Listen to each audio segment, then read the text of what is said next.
Good morning, good afternoon, or good evening, depending on when you are viewing this presentation. My name is Megan Firo, and I'm going to be reviewing a case study involving urban agriculture and the American Public Gardens Association, or the APGA.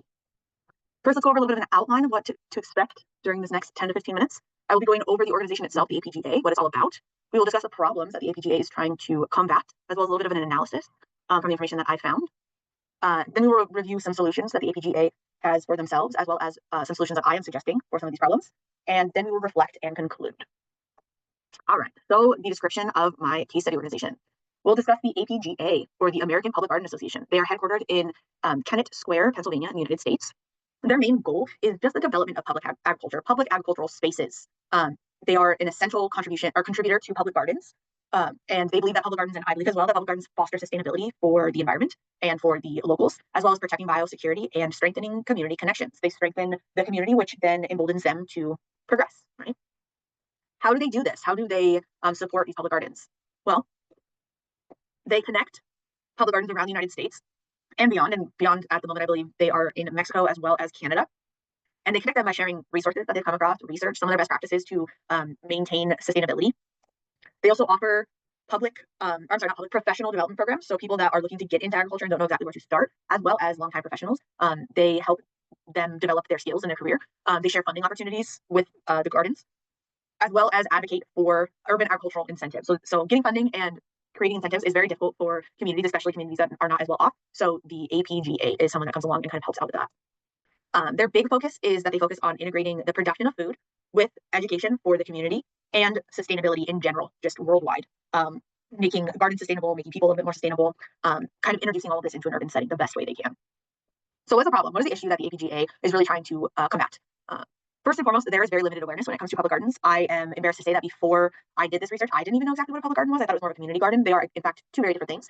A community garden is one that's run by the community and owned by the community, whereas a public garden is one that is owned by a organization, and they employ employees, they pay people. They are a for-profit garden that grows produce and things like that for the local community. They are also trying to combat funding issues as well as acceptability issues of initiatives for public gardens.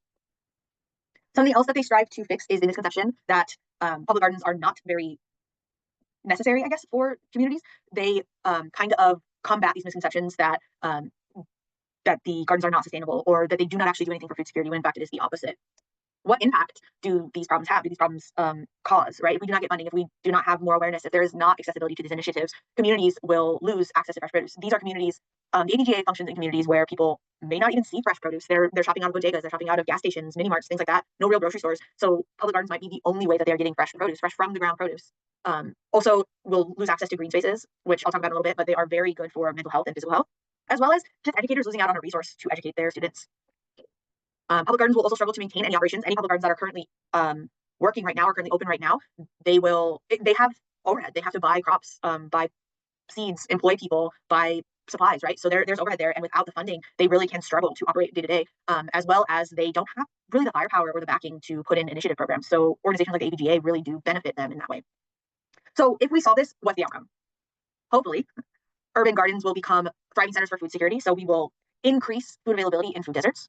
Biodiversity conservation, we are growing things that are not normally grown in urban environments. So we are supporting pollinators. We are preventing kind of like monocropping problems. And we will improve community engagement. As I kind of mentioned before, a community that is engaged with each other and knows each other has a tendency to kind of be able to pull themselves together and create other changes beyond just this garden, for instance.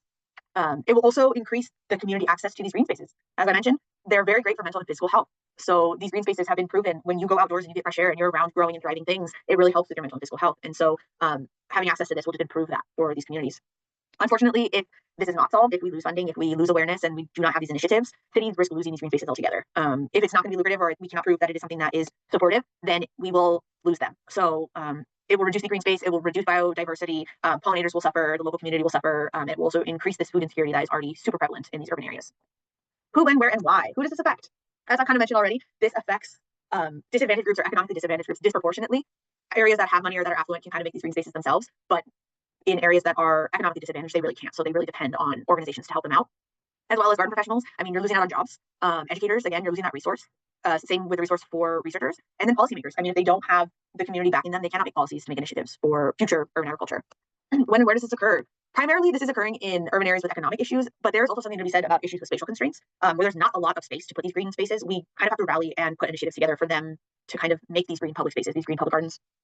And as far as when, it is really an ongoing issue. This is something that has been an issue since the dawn of urbanization, and as we urbanize more and more and more, it's becoming more and more of a problem that people are not being able to access these healthy foods and things of that nature, and just really even have green space. It's basically a concrete jungle. Why is it important to fix? Why should we care? Again, I kind of talked about this all a little bit already, but public gardens address food deserts first and foremost. They are providing this fresh produce to people who would otherwise not have it. They promote environmental education. They're a resource for not only the community to learn about the environment, but again, educators, schools, things of that nature. And they also strengthen those community ties. So they are bringing communities together and making them stronger. Solving the issues, so making sure we have funding and all those things, will in a way ensure ecological, educational, and social benefits for future generations. We are just kind of trying to protect these spaces as much as possible so they are available for these next generations. All right, let's look into a little bit of an analysis. What is unique about these public garden sectors? So as I mentioned a little bit earlier, public gardens are not the same thing as kind of community gardens or private gardens. They function on a very large scale. It's kind of like a miniature farm, basically, where they're growing a lot of different produce. So that makes them unique in that it's kind of like seeing a random farm plot plopped in the middle of just all these buildings. It also combines conservation of biodiversity with kind of urban food production and education. So we are producing food, which is a huge boon for these communities. We are helping have resources for education, again, a huge boon in these communities, as well as just the nature of doing that. We are helping with biodiversity. We are helping with those pollinators and making sure that things are being grown in urban environments that otherwise would not be seen. These public spaces, these public gardens also function for cultural, educational, and ecological hubs. So they are just spaces to get away from the city, essentially in the city, right? You can share culture through produce, through foods, right? That's a huge thing. Education comes through agriculture. You can learn a lot of different educational things through growing food, right? And then ecologically, we are just growing things, like I said, that you otherwise would not see in this area. So what are the primary focuses? Health is a big one, right? Access to fresh produce, education for nutrition, as well as just mental health benefits of green spaces. Economically, this is beneficial. These spaces are beneficial. They create jobs. Like I said, they have to have staff in order to run these facilities and sell their products. Horticulture training, you can potentially use it as a space to train people in how to get involved in horticulture. And another big one that many people don't think about is it attracts tourism. Who doesn't want to see a functioning farm in the middle of a city? And when those people come in to see this, they also just domino effect will start spending their money elsewhere. So it improves the community as a whole. Socially, community inclusion is a huge part of these public gardens. It brings people together. There are also volunteering opportunities for people who may otherwise not have much to do, maybe bored. We've all heard that idle hands are the devil's work, right? So giving these opportunities keeps people kind of in these areas, keeps their nose clean, things like that. Children as well can help volunteer and give them something to do, as well as offering workshops to show people how to garden themselves, right? And then environmental, I feel like I'm beating a dead horse with this one, but the biodiversity thing is huge, as well as helping out with climate change, climate resilience, and just using some sustainable practices. So integration of focus areas. How do we integrate these things that the APGA is focused on?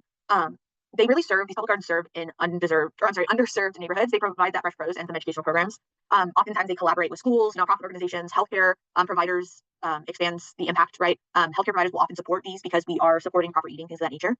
Examples of this, community supported agriculture, so CSA programs for residents. That's something that is a initiative, therapeutic horticulture for mental well-being. A lot of mental health officials talk about horticulture for improving your mental health. So challenges and solutions. Challenges are funding constraints, right? Public misconception and restrictive policies. These are our big things. We're fighting not enough money. We are fighting a public that doesn't understand the benefits of these spaces, as well as policies that were made to prevent these things from happening and being benefit. Some solutions to this: advocacy for support of legislation and funding. So advocating for some more funding, advocating for our policymakers to change some things, right?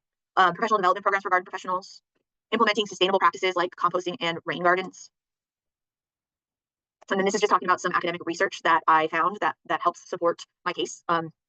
According to Smith and Taylor, urban agriculture improves food security, public health, and community resilience. I've included all these links down at the bottom. Public gardens are also a model for inclusivity and equity. They help even out the playing field a little bit, so to speak. This is something that was written, or a case study done by Tulare University in 2023. And then just in general, sustainable practices like green infrastructure and water conservation just align globally, which is the best agricultural practices. So that's just kind of a general statement. Relevance of data. Here, sorry about that. Here are some studies. I provided some studies here and also my references that support the emphasis that the APG has on combining education, sustainability, and community building, as well as reflecting the importance of equity-focused agriculture. Solutions. Effectiveness in addressing the problem. APGA successfully integrates multiple focus areas. So they integrate health, economics, social, and environmental into the urban programs. They make sure they touch on all of these different things. Some key accomplishments that the APGA has already made in supporting the issue or helping mitigate the problem is empowerment of these communities that are underserved. They have programs such as the CSA program we talked about previously. They are training professionals in sustainable practices like composting and water conservation. This is something that you can train professionals in, but they're also training the community in this way. Advocating for policy changes. They help advocate for policy changes to make these public gardens more feasible. Challenges that remain: funding constraints. That's a big one. Money is always the problem. Everybody needs money, and unfortunately, if we do not get the eyes on this that we need and the public support, we are not going to get as much money as we need. Public awareness, again, this goes hand in hand with money. Public awareness and engagement. If the more people engage, the more they want these spaces, the more they call for these spaces and change legislation, the more funding we will get. Okay? Proposed solutions to this. Developing public education campaigns. So educating the people on the benefits of these public spaces, educating the public, letting them know how beneficial it will be for them and their families in their future to have these public gardens. Using social media, community events, partnering with other local organizations, doing all these things will definitely bring focus onto how important these public garden spaces really are. And then incorporate storytelling to showcase success stories from the APGA support gardens. So basically, when we are doing these other things, when we are leveraging social media, when we are going to community events, when we are partnering with these local organizations, we talk about the success stories that the APGA has already had and the benefits that has caused for the community. Also, we can introduce a sponsor a garden program. This is something kind of like sponsoring families, something like that. We are asking for funding in small amounts from different people in order to fund big projects, essentially. So sponsor a garden program. That's something that I think would be really kind of beneficial. It might actually work. Okay, reflection.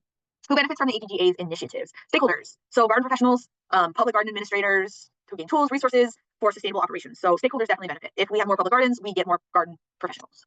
Policymakers and urban planners as well can collaborate to enhance this green infrastructure. These people benefit from bringing eyes and bringing awareness to these public garden spaces. Community residents, that's probably the biggest people who benefit. These urban communities, especially these underserved communities or these communities that are not as affluent, will get access to that fresh produce. They will be able to get some agricultural education as well as accessing those green spaces for their mental health, as well as families that will benefit from the CSA programs, therapeutic agriculture, as well as environmental education. So it really is the community that benefits the most of all. Consumers, local community will be able to enjoy a lot healthier food options because they're being grown locally. Tourists and visitors can come experience these public gardens, can see them for themselves. They will also bring in more awareness and more appreciation, as well as bringing money into other areas of the community. And then why choose the APGA? Why do we trust the APGA? Well, they are a trusted leader in urban agricultural innovation, advocacy, and education. They have proven success in transforming public gardens into thriving community hubs. So they've taken these small kickstart gardens and have made them into just huge epicenters for communities. And they are committed to fostering sustainability, biodiversity, and equality or equity across urban areas. So, yeah. All right, conclusion. Let's summarize some of the key points. Public gardens play a huge role in promoting a ton of things, but mainly food security, sustainability, and community engagement. The APGA's initiative programs address a lot of issues. They address health, economic issues, social issues, as well as environmental changes that are happening in these urban areas. Continued support and investment in urban agriculture are really crucial if we want to create resilient and equitable cities. What is the core message here? So a question for my introduction is, how can public gardens drive sustainability and community well-being in urban areas? The answer really is through incentives. So through programs like the APGA's incentive program for urban agriculture that combines education, conservation, and community building. This is how we can make communities more self-serving or more self-reliant. And a big old call to action. Get out there and support your urban agriculture. You can partner with the APGA, you can donate, you can volunteer your time in local public gardens. There's a lot of different things that you can do. Also, you can advocate for sustainable practices and policies. Reach out to your representatives. Support policies that expand public spaces, public green spaces. These are all things that you can do. And just for a little extra bonus here is the website. You can join the APGA and help either learn more or get involved. All right, here are my references. Thank you very much. I've enjoyed this semester. I didn't realize it started as fast as it did, but I hope my presentation isn't too long. And yeah, thank you.